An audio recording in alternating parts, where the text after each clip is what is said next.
Assalamualaikum warahmatullahi wabarakatuh.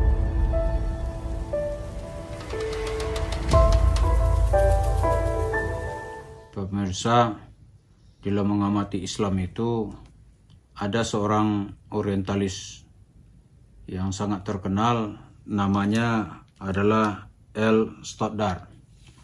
L. Stoddard ini menulis buku namanya Dunia Baru Islam, The New World Order. Ada ungkapannya di kitab pengantarnya yang sangat membuat kita terpesona. Dia menggambarkan begini. Katanya, kian dalam penyelidikan kita terhadap kemajuan Islam. Kian bertambah takjub hati.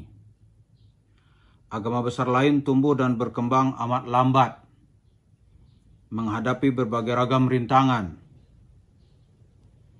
Akhirnya beroleh kemenangan lantaran bantuan raja-raja berkuasa yang memeluk agama-agama itu. Dia agama lain itu karena bantuan raja-raja. Agama Nasrani punya Konstantin. Agama Buddha punya Asoka. Dan agama Zoroaster punya Raja Sirus. Mereka raja-raja perkasa. Mereka tokoh-tokoh pembela dan penggalang agama yang dipeluknya dengan segala kekuasaan dan kekuatan. Tidak demikian Islam. Ia lahir di gurun tandus. Penduduknya sedikit, pengembara pula. Dan sebelum Islam datang, mereka tak punya kedudukan dan tempat dalam sejarah.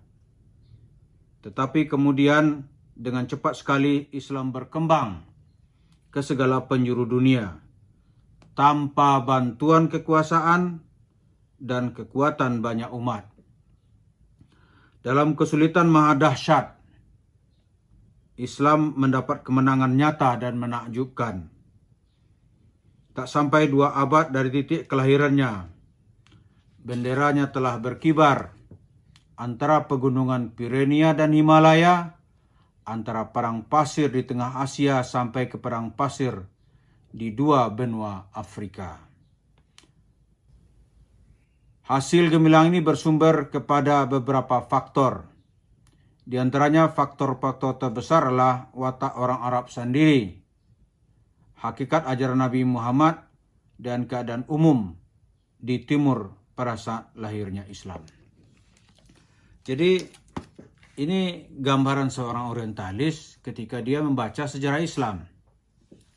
Lalu di era reformasi ini, kalau orientalis mengkaji Islam di Indonesia, dia ketawa-ketawa itu.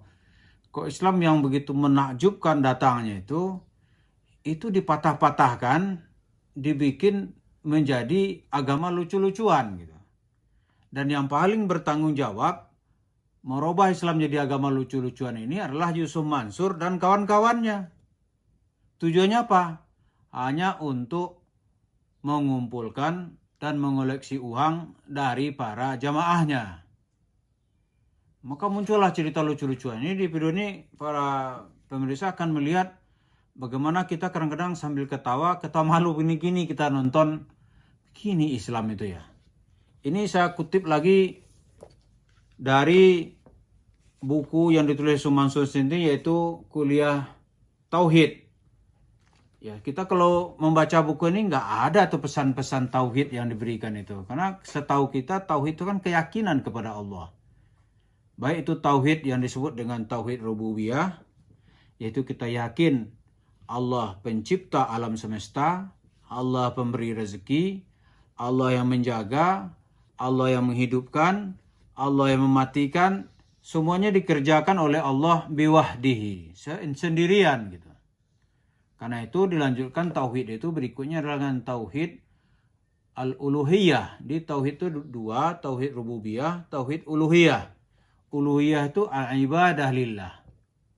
Nah, sini Yusuf Mansur menceritakan cerita tauhid itu, ya ceritanya cerita kun fayakun, cerita lucu-lucu, sehingga orang menjadi Islam itu geli gitu. Kemudian cabang tauhid berikutnya itulah mereka membahas tentang nama-nama dan sifat yang melekat kepada Allah. Misalnya Allah itu Maha Rahman, Allah itu Maha Rahim, pengasih, kasihnya itu yang tidak berbatas gitu. Kemudian ada Rahim Tuhan. Kemudian Allah itu berkuasa, Allah itu menghidupkan, dia nanti datang di hari kiamat gitu. Allah itu dekat, itu disebut dengan bagian tauhid asma wa sifat. Kita lihat misalnya salah satu adegan Yusuf Mansur yang menyuruh orang untuk bersedekah. Dia bercerita seorang ibu hanya punya uang, di cerita bukunya ini punya uang hanya 50.000. Lalu kata Yusuf Mansur, sedekahin aja semuanya. Terus kalau nggak ada duit gimana? Dia mau ke pasar, ya pergi aja ke pasar.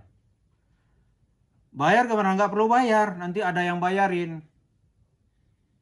Datanglah si ibu ini, dia serahkan duitnya, ya, dia pengen beli ikan. Dia belilah ikan, ya kan? Tukang ikan ini bicara, nggak usah bayar. Si ibu ini bingung, udah dibayarin. Kata ibu ini, dibayarin siapa? Tanya basa-basi. Rupanya kata Yusuf Mansur, dibayarin kawannya mas. Katanya kawan SMU dulu. Nah ini kan kalau sekali-sekali kita jumpa teman, dilihat sama dia itu mungkin. Kita lagi makan di restoran, kita lihat kawan kita ini lama sekali atau lihat ustadz gitu. Bayarin itu kan mungkin ada begitu. Tapi dengan sengaja pergi ke pasar, nggak punya uang, beli ikan, nanti ada yang bayarin. Kalau 1-2 ya mungkin itu terjadi. Tapi kalau semua umum, nggak ada. Sementara ajaran Islam itu lil jami, untuk semua. Karena itu nggak boleh pemahaman begini. Jadi nanti seperti cerita lucu-lucuan gitu. Aneh selawatin pesawat. Dia naik pesawat 1000 kali dalam setahun. Gitu. Aneh selawatin pesawat. Naik pesawat 1000 kali dalam sehari. Ya kan lucu kalau begini nih. Jadi kita lihat ajaran Islam itu, ya, tugas kita sekarang adalah kembali menjelaskan ini loh ajaran Islam yang sebenarnya. Jadi bukan karena kita membuka aib orang gitu. Malah saya senang sekali terakhir ada ustadz-ustadz yang bilang ini kelakuan yang dibuat oleh Yusuf Mansur itulah aib yang wajib untuk dibuka. Wajib. Jadi bergibah tentang dia itu adalah gibah yang berfaedah gitu. Kenapa? Karena perbuatannya yaduru lil Islam wa yaduru nas, merusak Islam dan merusak manusia gitu.